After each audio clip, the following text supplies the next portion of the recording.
All right, for my math people, we're switching back to math. Let's talk about atomic mass. Now, I'm going to flip back here. Here we were talking about mass number. Remember, mass number is a whole number. Now we're going to talk about atomic mass. And atomic mass is a little bit different. Here we go. Atomic mass is the average mass of all the atoms of an element. So it's actually a weighted average. And so this looks really scary. I know it has summations. Most of you are in calculus. This is not that hard. I'll show you how to do it. Even if you're not in calculus, you can learn how to do this. So it's the fraction of how much of this atom is of a particular isotope times the mass. So that would be that mass number of that isotope. So you do that, and then you add them all together, and that's your atomic mass. Sounds really complicated. It's not. Do it as a table. If you do it as a table, it is very easy. So, atomic mass is what we find on the periodic table. And note, it is not a whole number. So, on your periodic table, we'll go on my traditional one here because this is the one that I generally use. Look at boron here. It's going to be the number. It's either going to be above or below, but it's going to have decimals in it. And even if it's really close, see, like nitrogen 14.00, but there's still a decimal. Oxygen 15.9994. All right. In this one here, it's below there, but notice it's always the number with the decimal. So atomic mass has decimals, mass number is a whole number, or relatively very close to a whole number.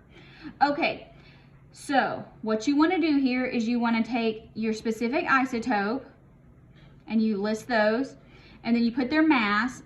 So here, look, we round up because that's really close to 35.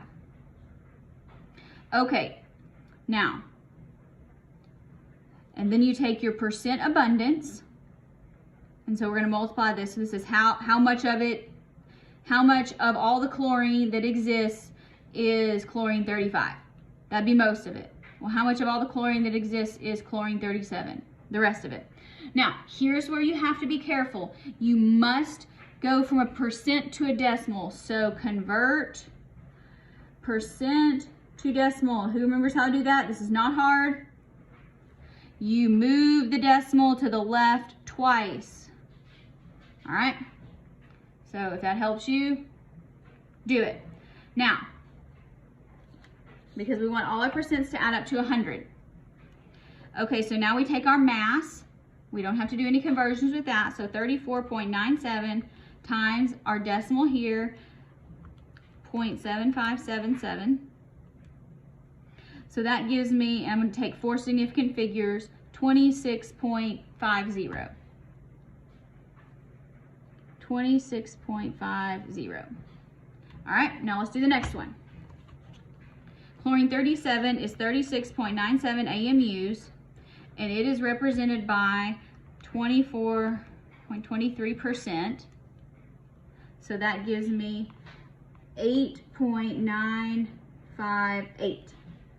All right, so once you get all of those, then you just add up the contributions. So that's going to give me 26.50 plus 8.958. 958. Okay, so that gives me 35.458. What's our rules when we add with significant figures? We only get the fewest number of decimal places. So we only get 2 decimal places. So this becomes 35.46 AMUs, because that's our. Now, let's do another one. Magnesium has 3 isotopes. Their masses are 23.99, 24.99, 25.98. Write those in your column. Here, I already did it for you because I'm so nice. Next, again, you have to learn how to read these. 78.99%, so that goes with the first one. 10%, 11.01. When it says respectively, that means in the same order. So they go, each one pairs with that. So now, let's calculate. So remember, we have to move our decimals over. Now, some of you are much more adept with the calculator than I am, and you can do this all in one step. I'm not a good button pusher, so I take my time, but you can do all these multiplications and additions in one step if you prefer. I will not be mad at you for that. Okay. 18.950 or 95, but all right. 24.99 times 0.1, 2.499, 25.98 times 0.1101. Okay, 2.860. Now we add them all up. So that's a 9. Well, let's see if I can do this in my head right. 10, 19, 23, 10, 14. All right, see if I did that right. 18.950 plus 2.499 plus 2.860. All right, and remember, units, AMUs. So when you use the chart, it helps keep you organized. Do you have to use a chart? Absolutely not. But for me, that's the easiest way to sort through the information and get things calculated. But if you are somebody that prefers, I'm going to try to do this. We'll see if I get it right. And reads this and says 23.99 times 0.7899 plus the next one, 24.99 times 0.1 plus 25.98 times 0.1101. There you go. Great. Now I can't see that, so if you get it wrong, I wouldn't be able to give you any partial credit. But whatever works for you.